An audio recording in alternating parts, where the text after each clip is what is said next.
though it's a couple of months too late, this movie is very fitting for this month, and I'm going to try to kind of recall it as best as I can from when I saw it back in maybe mid-July when I finally got to sit down with this one. The Black Phone. Ethan Hawke and a bunch of other kind of young adult actors kind of making their name sort of. I don't know if I recognized any of them. I can't remember if I did from anything else. But of course, Ethan Hawke in any horror movie, it's going to be somewhat decent. Like the first Sinister was great. He's not in the second one, of course, because he dies in the first one. But the first one's great. And then you have Ethan Hawke also in other. Anything Ethan Hawke is usually in is usually really good. I really do appreciate him as an actor. Now, when you have a film like The Black Phone, which is very interesting to say the least, and it's based on, I believe, a novel of the same title, and I think it's pretty recent. I think it's within the last 15 years, if I read correctly. I think it was like 2005 or 2006. I forget the author's name. I think it was like, I remember it being really closely related to Jonah Hill, so I want to say it was like Joseph Hill or Joe Hill or something. I remember seeing it and I'm going, oh, now I got to read the book because I got to see if the movie did justice to the book, because the movie is very good. It is very, very good. And I really appreciated the story they were trying to tell, even though it's simple in its foundation. So the foundation is the character Ethan Hawke plays is a guy kidnapping kids in the 70s. It's like the mid 70s. And this is, of course, around that time where this was very prominent. Like, I know I was talking to a coworker the other day about, how are there all these documentaries about all these, serial killers from 40 or 50 years ago? It's like, well, because that's when things were a little crazy.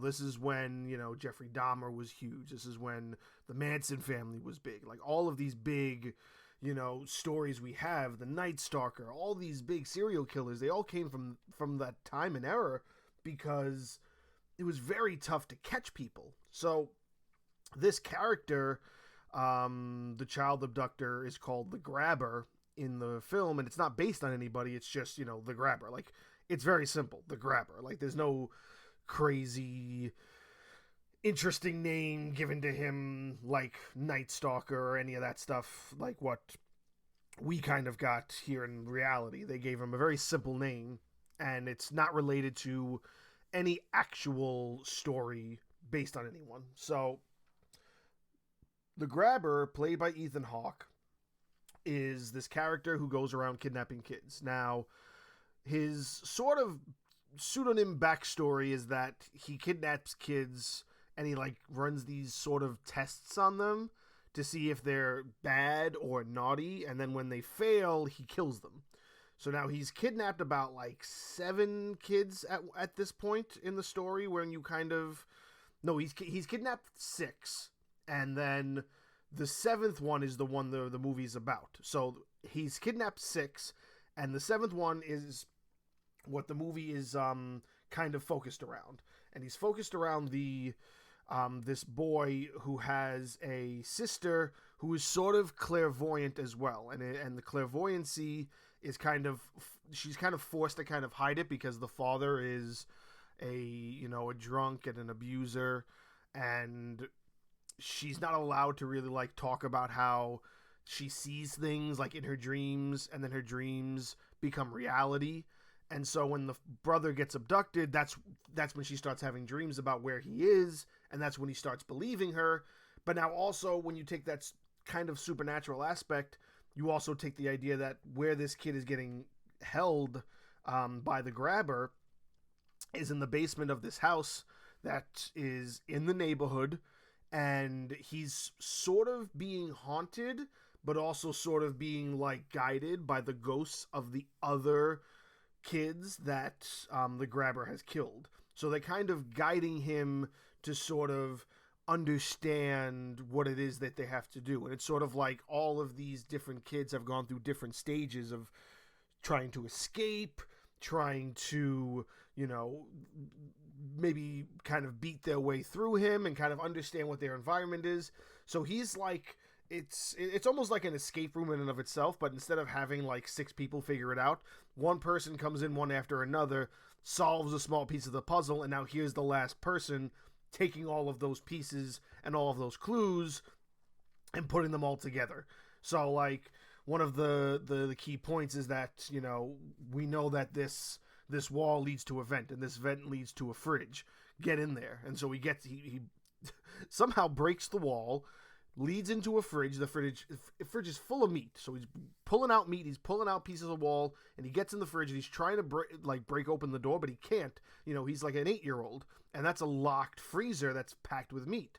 But what that plays into later on is that the grabber has this dog, and what he's able to do is he's able to kind of, how he gets past the dog when he finally tries to escape, is he gives the dog a piece of the meat.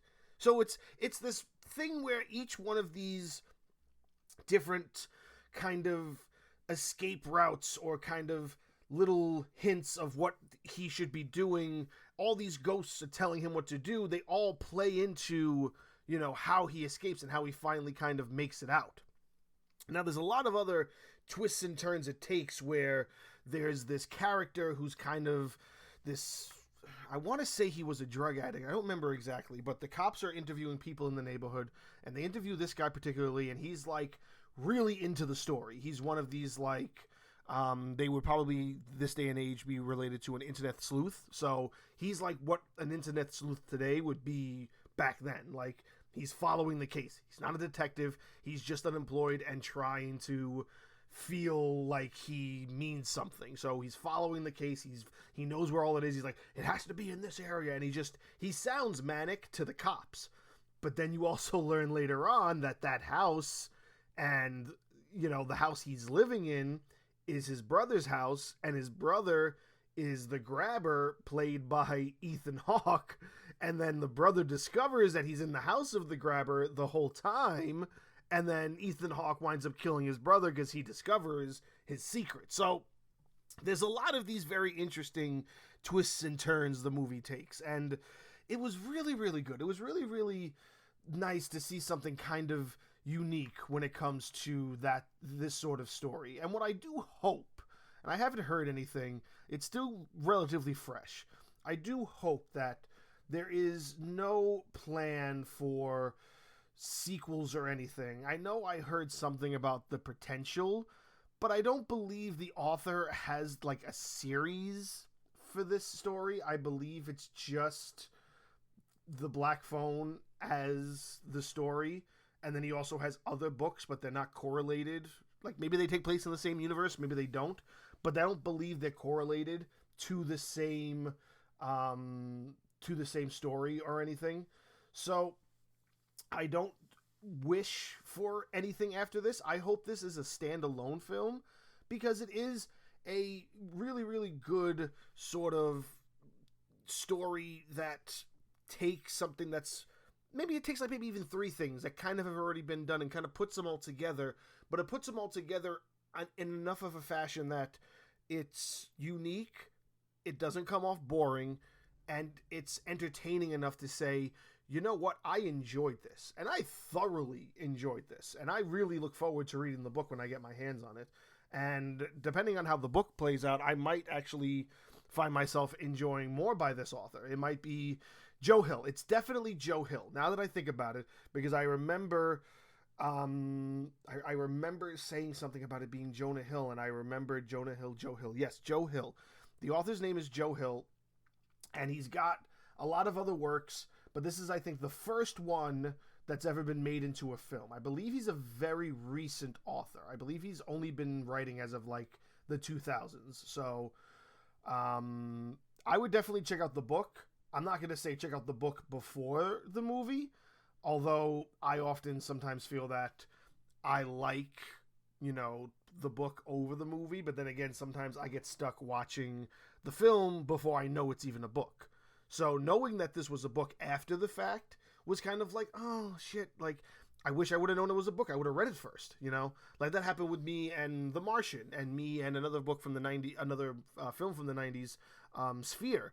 Now, Sphere was a movie that I loved, and I've read the book, and the book is so much better than the film, but I still love the film. So knowing that The Black Phone is this book that's out there, and another version of this story, and this is such a good story, I want to see what the original version is. I want to see what that is, what the source material really is, and what they might have left out, because they always leave shit out when they do book adaptations.